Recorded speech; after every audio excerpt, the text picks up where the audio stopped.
આગળ વાત કરીશું વડોદરાની તો વડોદરા શહેરના સમા એબક્સ સર્કલ પાસે ફરજ પર હાજર ટ્રાફિક હેડ કોન્સ્ટેબલને એક અજાણ્યો કાર ચાલક સિગ્નલ તોડી આવ્યા બાદ તેઓએ રોકવાનો પ્રયાસ કરતા તેણે પોલીસ કર્મચારી ઉપર કાર ચડાવી ફરાર થઈ ગયો હતો।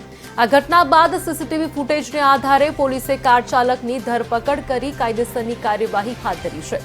વડોદરા શહેર ટ્રાફિક પોલીસ વિભાગ દ્વારા ટ્રાફિક નિયમોનું પાલન કરાવવા માટે છેલ્લા કેટલાક દિવસોથી ડ્રાઈવ કરવામાં આવી રહી છે, ત્યારે બીજી તરફ ટ્રાફિક સિગ્નલ પર હાજર ટ્રાફિક પોલીસ કર્મચારીઓ દ્વારા ટ્રાફિક નિયમોનો ભંગ કરતા વાહન ચાલકો સામે દંડનીય કાર્યવાહી કરવામાં આવી રહી છે।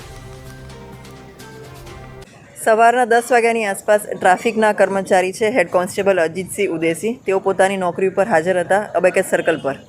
ત્યારે 10:15 વાગે એક ગાડીના ચાલક GJ06 PS 0225 જે ગાડીના ચાલક છે, ગાડી ચાલકે ત્યાંથી સિગ્નલ તોડી અને ગાડી પૂર ઝડપે હંકારી, જેમાં બીજા વાહનને પણ જોખમ હોય એ રીતે એમણે ગાડી ચલાવી। જે જોતાં અજીતસિંહે એમને રોકવા માટે ઇશારો કરતા તેમણે અજીતસિંહ પર ગાડી ચડાવી દીધી અને જેના કારણે અજીતસિંહને ગંભીર ઈજા થઈ અને તેઓને હોસ્પિટલ લઈ જવા પડ્યા।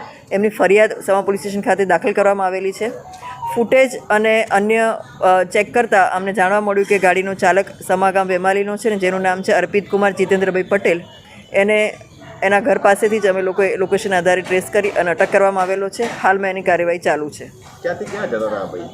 એ ભાઈ પોતાના ઘરે જઈ રહ્યા હતા અને એ સમયે આ બનાવ બનેલો હતો અને જે અંતર્ગત એમના ફૂટેજ ચેક કરતાં અમને ખ્યાલ આવ્યો કે આ ગામના છે ને આ ગાડી પણ એ જગ્યાની જ છે અને ફૂટેજ ચેક કરતાં ગયા ત્યારે ગાડી ત્યાં જ મળી આવી અને આરોપી પણ ત્યાં જ મળી ગયો। અમે એને અરેસ્ટ કરી લીધેલો છે। અચ્છા મેમ, પૂછપરછમાં કંઈક બહાર આવ્યું કે ગભરાઈ ગયો કે સ્ટીરિંગ પર અચાનક કાબુ કેવી રીતે ગુમાવી દીધો, એટલે શું થયું એવું કંઈ પૂછપરછમાં બહાર આવ્યું છે? હાલ એની તપાસ ચાલુ છે, પૂછપરછ ચાલુ છે।